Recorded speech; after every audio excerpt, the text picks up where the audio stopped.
Assalamu alaikum, and a very good day to our lecturer and classmates. We are from the Activities Group. Today, we are very excited to present our Sulam project execution video, focusing on our classification of plastic type activity. Our team successfully deployed this project on the ground on June 24th, 2026 at SK Olak Limpid in Banton, working hand in hand with the local school community. Before we go into the execution details, here is the powerhouse team behind the Activities Group. Our team consists of myself, followed by Hazik, Hanif, Charles, Aliyah, and Dania. Together, we planned and managed the entire workflow for this project.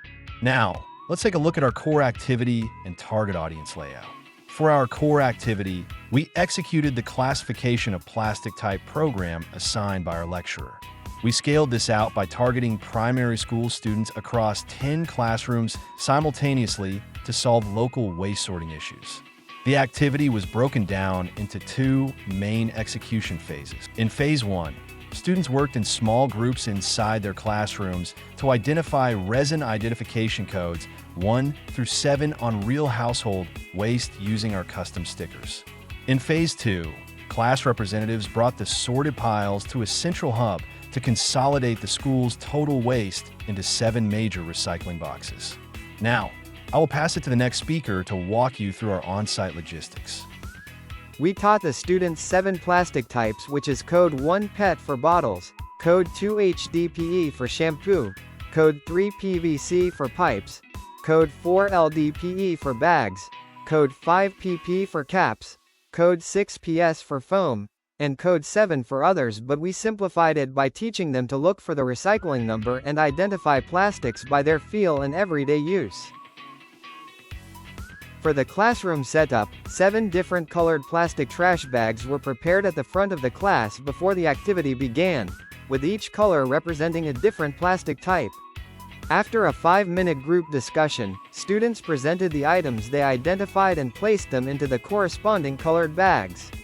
This interactive setup encouraged teamwork while reinforcing their understanding of proper plastic classification and waste segregation.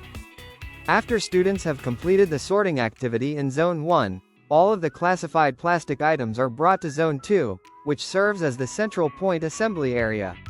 Here, 7 collection boxes are prepared to receive the plastics from each classroom. The sorted items are then aggregated according to their categories, allowing students to see how waste segregation is managed collectively and reinforcing the importance of proper plastic classification.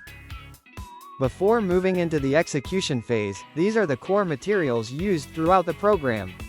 We prepared 7 markers for labeling, 7 sellotapes for securing the labels, 140 colored plastic bags for collecting sorted plastics, and 7 collection boxes that serve as the central point assembly. These materials ensure that the activity runs smoothly and supports the plastic sorting process. With all the materials prepared, we began Phase 1, which is the classroom sorting activity. Facilitators first placed the 7 colored plastic bags at the front of the classroom. Students then discussed the classification of their plastic items in groups for 5 minutes before presenting their answers and placing the items into the corresponding colored bags. This hands-on approach encourages active participation and reinforces proper plastic classification. Moving into Phase 2, we focus on the central hub collection process. Once presentations finish, 7 student representatives from each class carry the colored trash bags down to the central point, guided by the facilitators. Upon arrival, the representatives place the bags into the collection boxes according to their respective plastic classification numbers. Once completed, the student representatives walk back to their classrooms under the guidance and supervision of the facilitators. During the activity, we faced 3 challenges. First, the tight 40-minute time limit forced us to adapt our pace. Second, explaining complex plastics to young learners was solved using everyday items instead of jargon. And third, uneven classroom conditions required us to redistribute materials on the spot. And through all this we learned that flexibility and teamwork were essential to our success. Now, let us move on to the next section, which is data analytics and measured impacts. We looked closely at the participant feedback metrics to evaluate how well the program achieved its core educational goals and student engagement, real-world science application, and the overall impact on long-term STEM interest. Looking at the feedback, the results show a highly positive response to the program. Regarding conceptual mastery, 60% of students strongly agreed and 40% agreed that the activities helped them understand science concepts better. Furthermore, student engagement was exceptionally high, with 75% strongly agreeing and 25% agreeing that they enjoyed carrying out the provided activities, proving that the session successfully balanced educational value with an enjoyable experience. Furthermore, the feedback indicates a strong connection between our activities and real-world application. For daily life relevance, 80% of participants strongly agreed and 20% agreed that they now better understand how science is used in everyday life.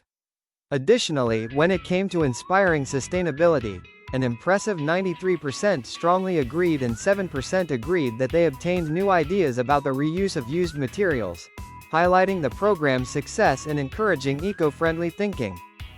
Finally, looking at the long-term educational impact, the data shows an overwhelming surge in student interest toward future technical fields.